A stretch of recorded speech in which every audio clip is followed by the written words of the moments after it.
Hey there, empowered peeps. I'm Ryan to the rescue, and today I'm going to show you how to use a table saw. I'm going to be using the Ryobi 10-inch table saw, and many of the features are similar across the board to different table saws as well. So if you have a different one, you can still use the information that you learn here to apply to your table saw. Okay, first things first, with this Ryobi table saw, you can just put it on your workbench and use it that way, or you can buy separately a stand. And this stand is made specifically for this table saw, and let me show you how it works. So I have the stand fully expanded here, and then I just grab the table saw and you put the bottom of the table saw, line it up exactly with each of the foot pieces on this stand. There we go. All right, now that we have the table saw sitting on top of the expandable stand, we need to clasp it into place with each of these knobs. There's one on each of the four corners. And it's a little difficult to turn, so I like to have a pliers handy, and that way I can turn it all the way and click it into the locked position. And then you do that on all four corners. Okay, before we get started, I want to show you all of the features on this table saw. So this will be your main workspace, but if you need an extension in the forward direction, you can pull this out right here.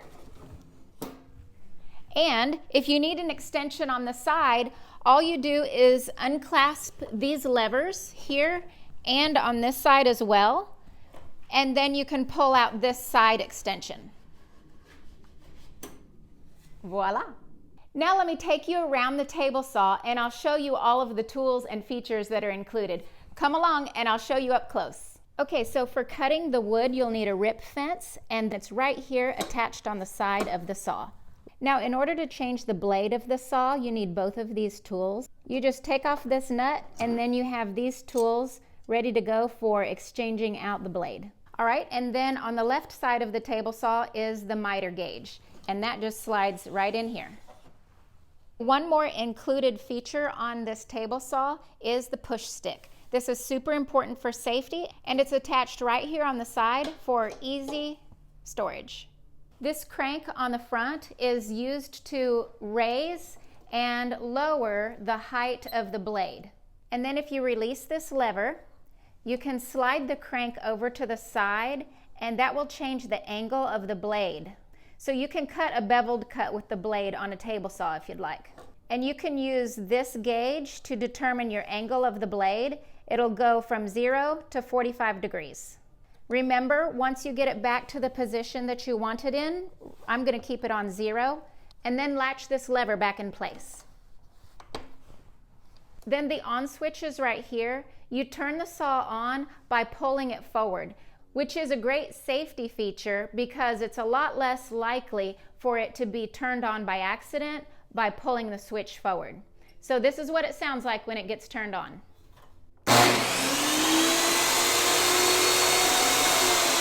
Okay, so there are some really important parts about setting up the table saw before we get started, and safety is super important, so let's not skip any of those steps.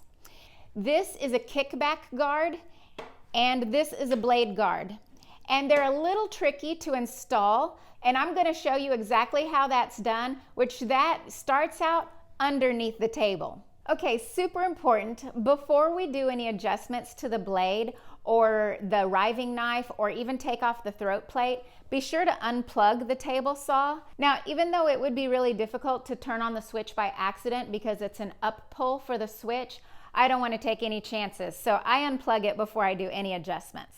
Now let's get underneath the table saw and get the thing set up under there. First, we remove the throat plate by pulling up on here.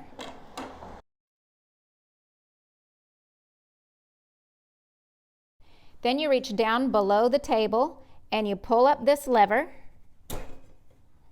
and then you take the riving knife and you pull it out a little bit, and then you pull it up.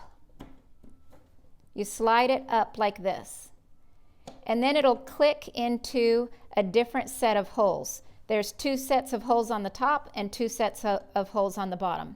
You can also completely remove the riving knife in this fashion, but I wouldn't recommend it because this is a very, very important safety feature.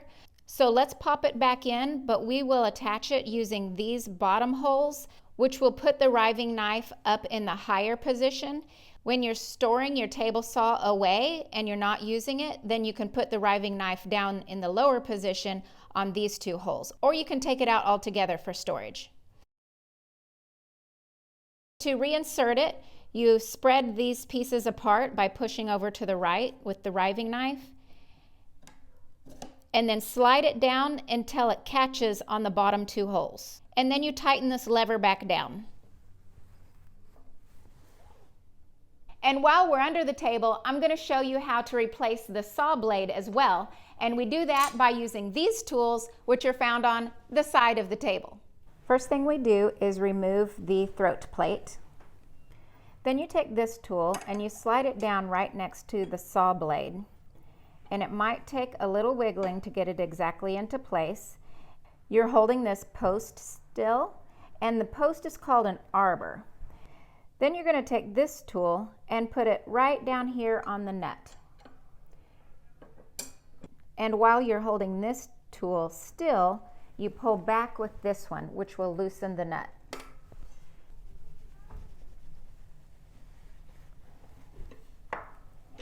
You can then set the tool down and loosen it up the rest of the way by hand. And remove the nut. There's also a washer here on the arbor, so you remove that as well.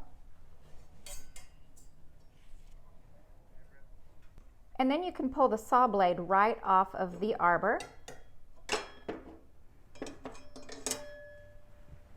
This saw blade is for general use, and this is the one that I always use for when I'm cutting wood. So we're going to just put this back on. I just wanted to show you how to change it. When reinstalling the saw blade, make sure the teeth are pointing toward you. If you find that this little lever is in the way, you can just lift it up and move it out of your way for the time being while you put the saw blade back on. Just remember to clamp that lever back down when you're done. And then you replace the washer.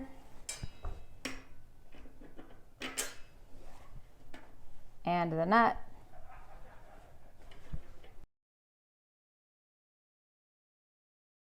Then while holding this wrench still, you use this one on the nut to tighten it back up firmly, but you don't have to romp down on it really hard. Just kind of a firm pressure, and that is tight enough. And then we replace the throat plate. This is a guard that is specifically made to prevent kickback of the wood to come back on you. And what you do is you press this button and then also lower this lever, and you're going to want this little post, this metal post, to go into this hole right here. So I'm going to lower this lever and push it down until it clicks in place, and then I can release this button and release this lever. Now I'm going to wiggle it around and make sure it's good and solid in place. If the post doesn't latch and click right onto this notch, then it'll pop right back off on you. So be sure to double check by wiggling this around and make sure it's in there good and solid. So that looks good. All right, next safety feature we're going to put on is the blade guard. And this little metal post goes right into this notch. So you need to lift this lever, put it into this notch, slide it down and in, then release the lever, and it's in position to saw. Before you make a cut, be sure to elevate the level of the blade to where it is just about 1/4 of an inch higher than the wood. Okay, table saws are really great for making quick and precise cuts. And they're most often used to make cuts long ways with the grain of the wood. And that's called a rip cut. And when you do a rip cut, You use this to guide the wood through, and this is called a rip fence. And I'll show you that in just a minute. First, I'm going to show you the other type of cut, which is called a cross cut. And that means you're cutting across the grain. So that's going to be a shorter cut like this. When you make a cross cut, you use the miter gauge. Now, you don't ever use the fence and the miter gauge at the same time. So first cut we're going to make is a cross cut, and we'll be using the miter gauge this time. All right, even though the table saw has a ruler on it, often it is a little bit off. I want to make a cut that's 5 inches, so I'm going to measure a pencil line right here. Then I'm going to complete the line with this triangle.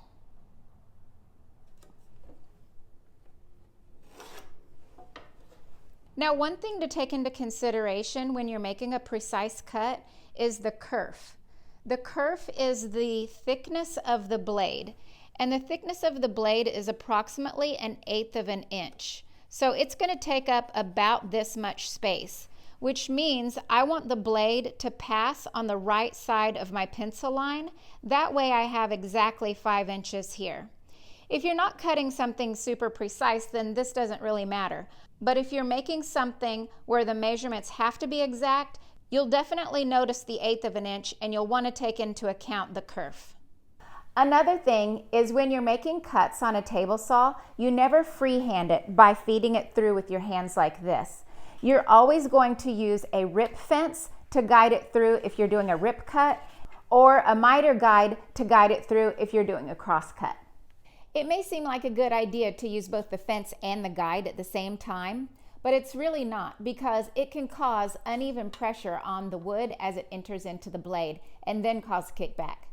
Another thing to mention, which applies to the table saw and many other pieces of machinery and tools as well, if you have long hair, then tie it back so it's out of the way, and don't wear loose jewelry or clothing, because any of those things could get caught into the saw blade and pull you in, and that would be catastrophic. And I'm not there to watch over you and your safety, so in the end, each one of us has to be responsible for our own safety. The table saw is a very powerful and dangerous tool, so you'll have to use it at your own risk. But by following all of the safety tips and techniques that I'm sharing with you today, and reading and following your user's manual, I believe in you, and you can definitely use this tool safely and successfully. All right, we've been talking about safety all along, but now before we actually turn on the saw and make our first cut, let's talk about safety gear. Now, the table saw is very loud, so I would recommend that you put on hearing protection. Also, you never know what kind of wood chips may fly, so let's protect those eyes. And it kicks up a lot of dust, so let's put on a mask too.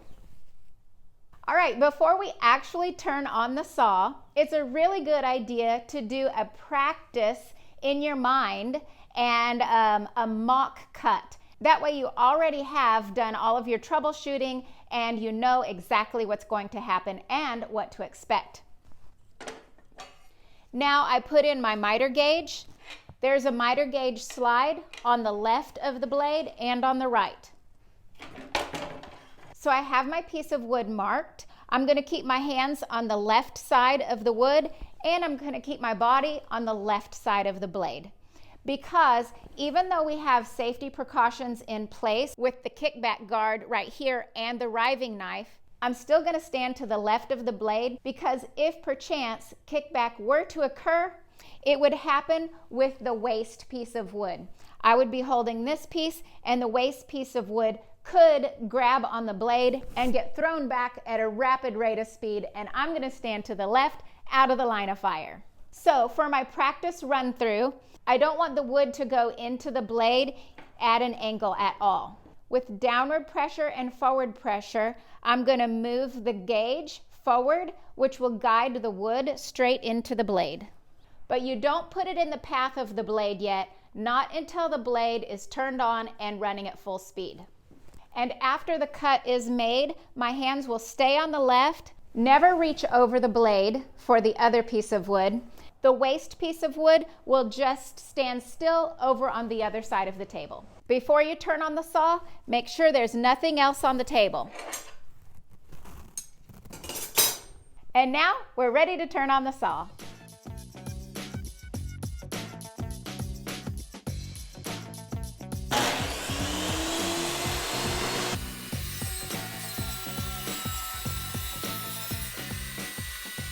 Then you wait until the blade is fully stopped before you retrieve any pieces of wood off the table. As an extra precautionary measure, I like to unplug it as well.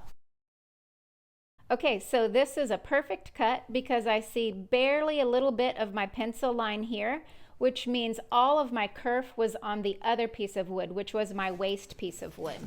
I was aiming for 5 inches and I nailed it. Sweet.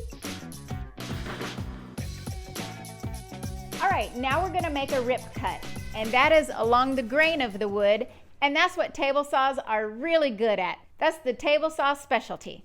So I wanna cut a 4-inch piece off of this wood, and I'm first going to measure it with my ruler.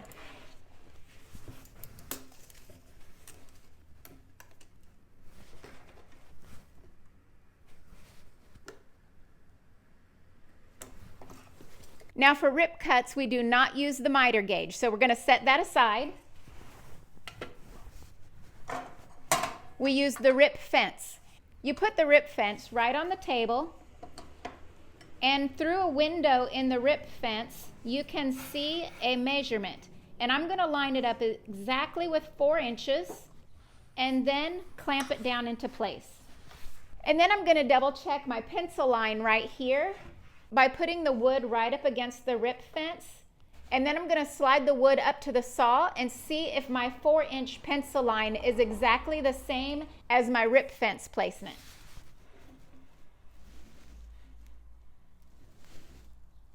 Looks perfect. Now again, I'm going to imagine exactly how this is all going to play out. So that's why you imagine ahead of time, because you think about all of the things you need. I'm going to need the push stick for this. So when we get started on this cut, I'm going to stand again to the left of the blade, and then I'm going to feed this through. Now when you have a long piece of wood that you're cutting, you need to either pull out your extension table here, or have another table here that your wood can rest on. You don't want it to just fall or bow or bend after you cut it. Or have a friend come and stabilize the wood for you as it finishes its cut.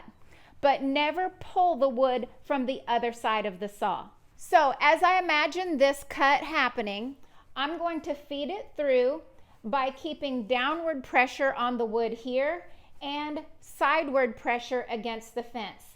And then I'm going to feed it through like this. I'm going to have a friend come assist me, and she will catch the wood on the other side.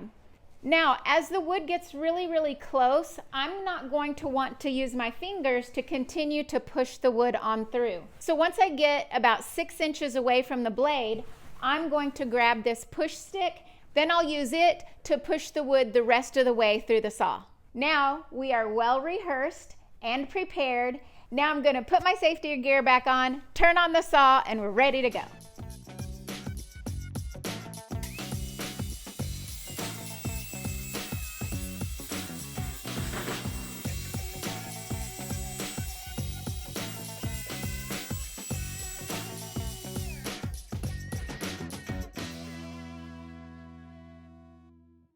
Okay, previously when we used the miter gauge, we made a straight cut, a straight cross cut, and we had the gauge set at 0 so that the wood would pass through the saw blade straight. Now I want to cut the wood at a 45-degree angle.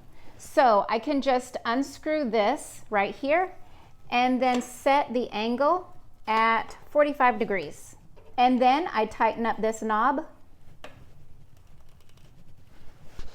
and then slip the miter gauge right into this miter groove. All right, we're ready to cut.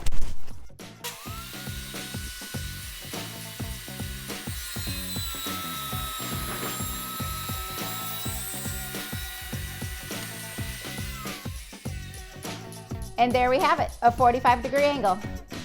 Lovely. All right, the last cut I want to show you today is a bevel cut. And the way we do that is we adjust the angle of the blade. And the way we adjust the angle of the blade is by moving this knob right down here. And then you lock this lever down into place. And you can see by this gauge right here that the blade is set at a 45-degree angle.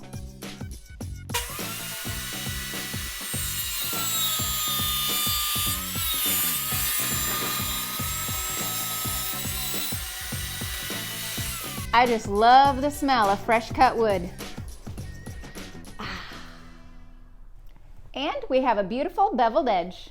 Ta-da! All right, friends, we have covered a lot of bases today. We've covered a lot of the features and the cuts that you can make with the table saw. If you have any questions or if you have anything else that you want to add, I would love for you to put them in the comments below. We can all learn together that way. I hope you've really enjoyed this video, and I hope that you feel empowered and inspired to either use that table saw that you already have, or maybe even go out and get one and start a DIY project. And if you haven't already, I hope you'll consider subscribing to my channel. We post a new how-to video every week. And now we're prepared to use a table saw. I want to see all the projects that you create. And remember, we can do it.